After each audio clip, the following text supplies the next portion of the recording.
Class next gen nursing coaching classes में आपका स्वागत है। तो आज हम डिस्कस करेंगे ज्वाइंट के बारे में।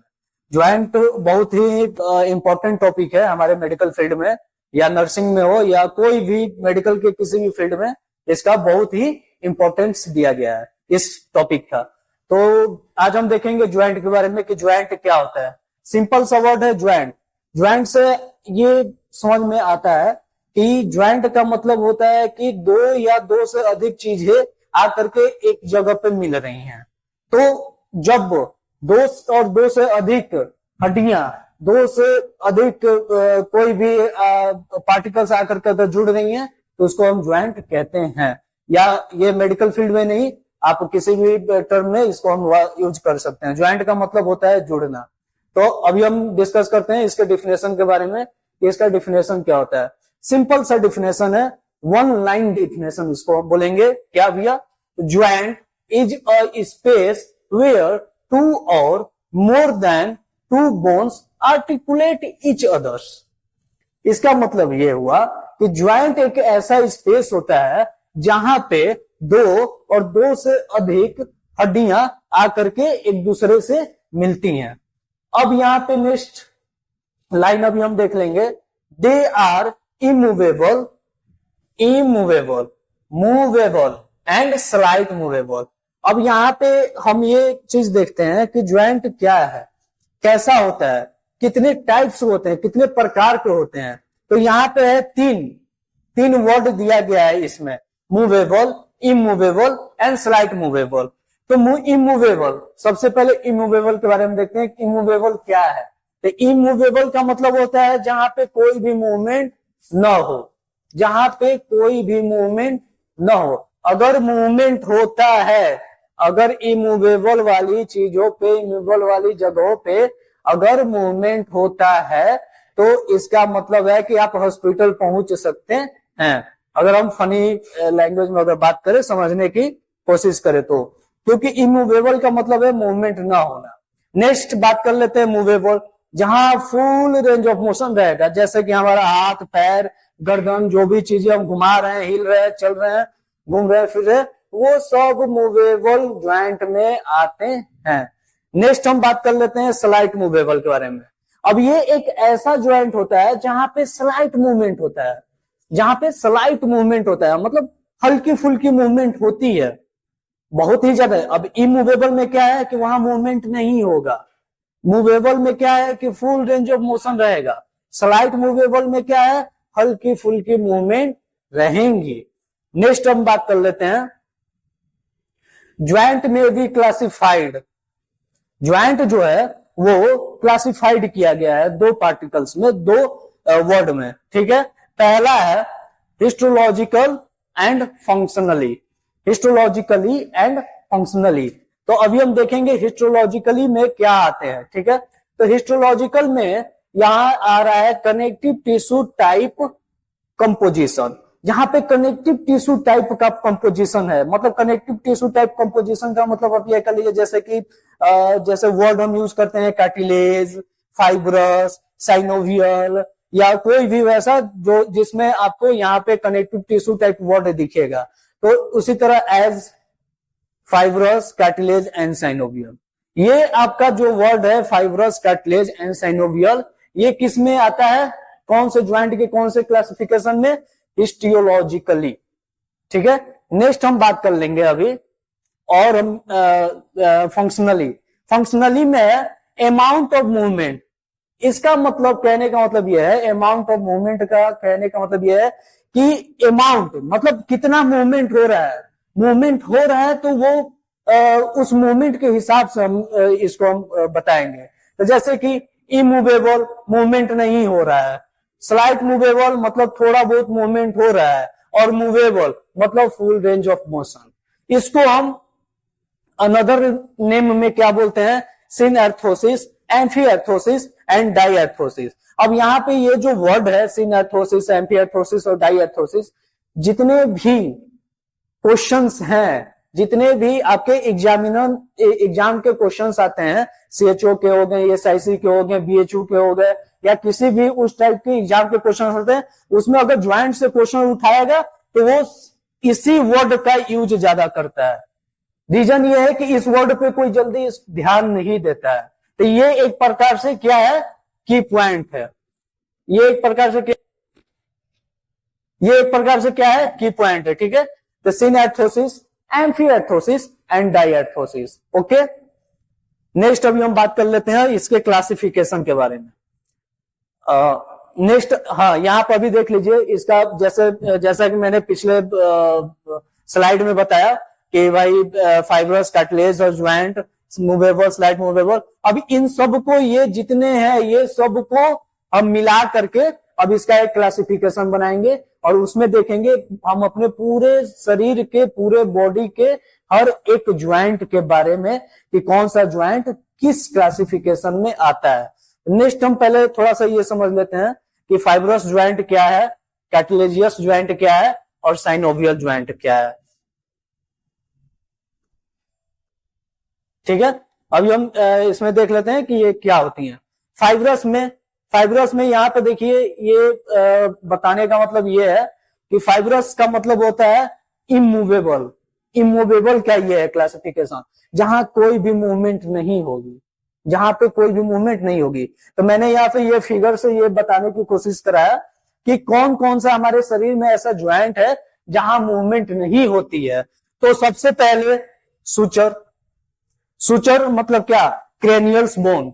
जो हमारा क्रेनियल बोन है, आपको पता है कि क्रेनियल बोन जो होते हैं वो 8 हड्डियों से मिलकर के बने हुए होते हैं। तो 8 हड्डियां जो है, आप जब जानते हैं कि 8 हड्डी मिल के बनाए हैं, तो 8 हड्डियां कैसे जुड़ी हैं एक दूसरे से, किसी न किसी चीज से तो जुड़ी हैं। तो किससे जुड़ी हैं, कैसे जुड़ी हैं, तो वो क्या है भैया, तो फाइब्रस ज्वाइंट से जुड़ी हैं। तो इसलिए हम सुचर, ठीक है, जो हमारा स्कल है, स्कल ही नहीं, क्रेनियल नर्व, हमारा फेशियल नर्व, जितना ये पूरा स्कल का जो ज्वाइंट है वो आता है सुचर्स में। ठीक है, नेक्स्ट अभी हम देख लेते हैं सिंडरमोसिस। ये अभी हम आगे पढ़ेंगे, ये जो टर्म है सुचर, सिंडरमोसिस और गम्फोसिस, अभी हम आगे नेक्स्ट स्लाइड में पढ़ेंगे। ये मैं ऐसे ही दिखा रहा हूं अभी। ठीक है, तो यहाँ पे है नेक्स्ट क्या है, ये डिस्टल टिबियोफिबुलर ज्वाइंट। डिस्टल और प्रोक्सिमल में कंफ्यूजन नहीं होना है, बहुत से लोग कंफ्यूज करते हैं कि प्रोक्सिमल और डिस्टल क्या है। तो प्रोक्सिमल का मतलब होता है ऊपर के साइड, डिस्टल का मतलब होता है नीचे के साइड। तो यहाँ पे क्या है भैया, डिस्टल टिबियो, ये जो है बोन, ये टिबिया है, और ये बोन कौन सा है, फिबुला है। तो टिबियो फिबुलर ज्वाइंट, ये जो ज्वाइंट है यहाँ पे मूवमेंट नहीं होती है। हमारे एंकल के जस्ट ऊपर जो ज्वाइंट है वहां पे कोई मूवमेंट नहीं होती है। रीजन क्या है, अगर मूवमेंट होगी तो हमारा जो पैर रहेगा, फुट रहेगा, वो स्टेबल नहीं रहेगा, वो ट्विस्ट कर लेगा, कभी इधर ट्विस्ट करेगा तो कभी इधर ट्विस्ट करेगा। जैसे कि हाथ में हमारा रेडियस और अल्ना है जो सुपाइनेशन और प्रोनेशन की मूवमेंट कराता है, तो उसी तरह अगर फाइब्रस ज्वाइंट न रहे पैर के नीचे वाले हिस्से में, इस वाले हिस्से में, तो क्या होगा, ये ट्विस्ट करने लगेगा। फिर न आदमी चल पाएगा अच्छे से, न घूम पाएगा, न कुछ कर पाएगा। ठीक है, नेक्स्ट हम बात कर लेते हैं गम्फोसिस। ये गम्फोसिस जो वर्ड है ये भी हमारे फाइब्रस ज्वाइंट में आता है। जैसे टीथ टू गम, जो हमारा दांत है और गम है, ये एक दूसरे से जुड़े हैं, ये भी ज्वाइंट है, ये एक दूसरे से जुड़े हुए हैं।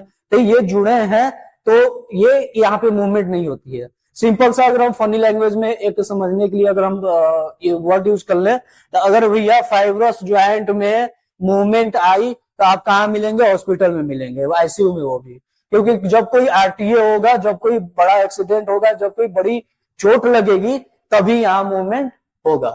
नेक्स्ट हम बात कर लेते हैं कार्टिलेज। कार्टिलेज का मतलब होता है स्लाइट मूवमेंट। स्लाइट मूवमेंट, जहां हल्की फुल्की मूवमेंट हो रही है। स्लाइट मूवमेंट का मतलब होता है जहां पे हल्की फुल्की मूवमेंट हो रही है, जहां हल्की फुल्की मूवमेंट प्रेजेंट है। अब जैसे यहाँ पे देखिए कुछ बोन्स हैं, कुछ ज्वाइंट है, जहां जिसके बारे में हम यहाँ अभी नेक्स्ट हम डिस्कस करेंगे, बट यहाँ फिगर में समझ लीजिए। जैसे जो हमारा कोस्टल रीजन का, हमारा रिब और कोस्टल रीजन का जो ज्वाइंट होता है, स्टर्नो कोस्टल ज्वाइंट जिसको हम बोलते हैं, वो ये वाली जो ज्वाइंट है ये क्या है, कार्टिलेज है। सिंपल सी बात है, जब आप किसी पेशेंट को सीपीआर देते हैं तो भाई 2 सेंटीमीटर डिप जाता है, तो ये रिबकेज जो है 2 सेंटीमीटर डिप अगर जा रहा है तो वो क्या है, वहां कार्टिलेज है। वो कौन से ज्वाइंट में है, कार्टिलेजियस ज्वाइंट में। स्लाइट मूवमेंट हो रहा है, हल्की फुल्की मूवमेंट हो रही है, तभी तो आप सीपीआर देते हैं या फिर कुछ देते हैं। नेक्स्ट अभी हम बात कर लेंगे ये हमारा जो पेल्विक बोन है, पेल्विक पीवी सिम्फाइसिस जिसको हम बोलते हैं, तो यहाँ की भी जो बोन होती है इसमें भी क्या होता है, कार्टिलेजियस ज्वाइंट प्रेजेंट होते हैं। इसमें भी क्या होता है कि हल्की फुल्की मूवमेंट होती है, जैसा अगर कोई फीमेल है बेली उल्ली डांस करती है तो वहां पे वो स्लाइट मूवमेंट होता है। नेक्स्ट हम वर्टिब्रा की बात कर लेंगे। वर्टिब्रल कॉलम में ये जो हमारा वर्टिब्रा एक दूसरे से जुड़ा हुआ है, तो यहाँ भी तो स्लाइट मूवमेंट होता है, हम ग्लाइड वगैरह देते हैं, तो ये भी क्या है, कार्टिलेज में आता है। नेक्स्ट अभी हम आ जाए सबसे इंपॉर्टेंट और सबसे ज्यादा हमारे शरीर में जो ज्वाइंट है वो है साइनोवियल ज्वाइंट। सबसे ज्यादा हमारे शरीर में कौन सा ज्वाइंट है, साइनोवियल ज्वाइंट। थोड़ा सा फिगर जो है वो ब्लर है, बट हम इसमें समझने की कोशिश कर लेंगे, ठीक है। तो हमारा साइनोवियल ज्वाइंट, जैसे कि हमारा ये एल्बो ज्वाइंट हो गया, हमारा ये रिस्ट ज्वाइंट हो गया, ये शोल्डर ज्वाइंट हो गया, ये नेक ज्वाइंट हो गया, ये नी ज्वाइंट, ये हिप ज्वाइंट, ये फिंगर्स की ज्वाइंट, ये आपका एंकल ज्वाइंट, ये जो भी है जितना भी ज्वाइंट है जहां पे मूवमेंट हो रही है, जो हम अपने आंखों से देख रहे हैं कि ये मूवमेंट हो रही है, ये आगे पीछे ऊपर नीचे जो भी मूवमेंट्स हो रही हैं, ये सब किस में आती हैं, तो साइनोवियल ज्वाइंट में आती हैं, ठीक है। नेक्स्ट शेयर में अभी हम देखें क्या है, अब इसका क्लासिफिकेशन कि कैसे इसको क्लासिफिकेशन किया गया है, ठीक है। नेक्स्ट तो यहाँ पे ज्वाइंट है, ये एक सिंपल वे में मैं बताया हूं, ठीक है। ज्वाइंट है, ज्वाइंट यहां आया फाइब्रोस ज्वाइंट, कार्टिलेजियस ज्वाइंट और साइनोवियल ज्वाइंट, तीन चीजों में बता। अभी मैंने हिस्टोलॉजिकल और फंक्शनली नेम के बारे में डिस्कस करा था, इसलिए मैंने फाइब्रोस के जस्ट नीचे लिख दिया। ये हो गया आपका हिस्टोलॉजिकल और ये हो गया आपका कौन सा नेम, फंक्शनल नेम। तो ये फंक्शनल नेम है, तो सिनएर्थोसिस बोलते हैं किसको, फाइब्रोस ज्वाइंट को हम सिनएर्थोसिस बोलते हैं। कार्टिलेजियस ज्वाइंट को हम एम्फीएर्थोसिस बोलते हैं। नेक्स्ट हम देखेंगे साइनोवियल ज्वाइंट को हम डाईएर्थोसिस बोलते हैं, ठीक है। तो सबसे पहले अभी हम डिस्कस कर लेते हैं फाइब्रोस ज्वाइंट के बारे में और सिनएर्थोसिस के बारे में। तो यहाँ पे मैंने बताया कि यहाँ तीन, कौन कौन सा है भाई, सिंडरमोसिस, गम्फोसिस एंड सुचर, तीन ज्वाइंट होते हैं किसमें, फाइब्रस में। कौन कौन से, सिंडरमोसिस, गम्फोसिस एंड सुचर। अभी पिछले स्लाइड में मैंने ये यहां पे बताया है, यहां पे देखिए ये सुचर है, फाइब्रस ज्वाइंट है, ये सुचर है, ठीक। तो सुचर है, यहाँ सिंडरमोसिस है, ये गम्फोसिस है। अभी इसी के बारे में हम नेक्स्ट स्लाइड में अभी बताने वाले हैं। तो यहाँ सिंडरमोसिस, सिंडरमोसिस क्या है, तो distal tibiofibular joint, distal tibiofibular joint. गम्फोसिस में क्या है, टिथ टू गम, अभी जस्ट पिछले वाले स्लाइड में मैंने ये सारी चीजें डिस्कस की है। नेक्स्ट सुचर में क्या होगा, क्रेनियल बोन्स एंड स्कल की बोन जितने हैं, ये आ गया समझ में। नेक्स्ट अभी हम बात कर लेंगे कार्टिलेजियस की। कार्टिलेज जो है ये दो भाग में इनको हम बांटे हैं, ठीक। कौन सा है, सिंकोंड्रोसिस एंड सिम्फेसिस।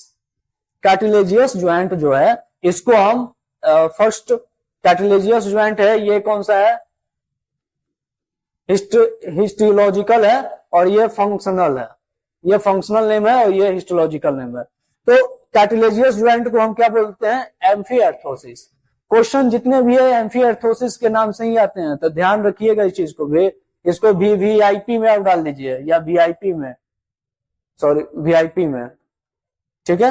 नेक्स्ट अभी हम देखें सिंकोंड्रोसिस। अब ये सिंकोंड्रोसिस कहां का ज्वाइंट है, ठीक है, तो स्टर्नोकोस्टल ज्वाइंट।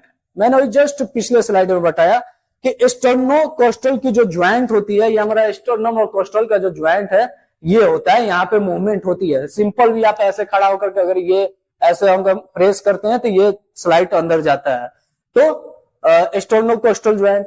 नेक्स्ट क्या है, पीवी सिम्फेसिस। पिछले स्लाइड में इसके बारे में डिस्कस करा कि जो हमारा पेल्विक रीजन का जो ज्वाइंट होता है वो उसको हम पीवी सिम्फेसिस कहते हैं। हाँ, साइनोवियल ज्वाइंट।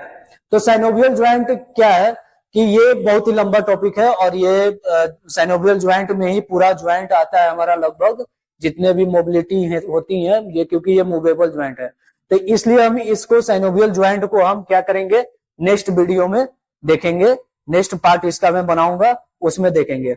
अभी तक अगर आपको कोई भी प्रॉब्लम है इसमें तो आप प्लीज कमेंट बॉक्स में कमेंट कीजिएगा और हमारे चैनल को सब्सक्राइब कीजिए और वीडियो को लाइक कीजिए। Thank you.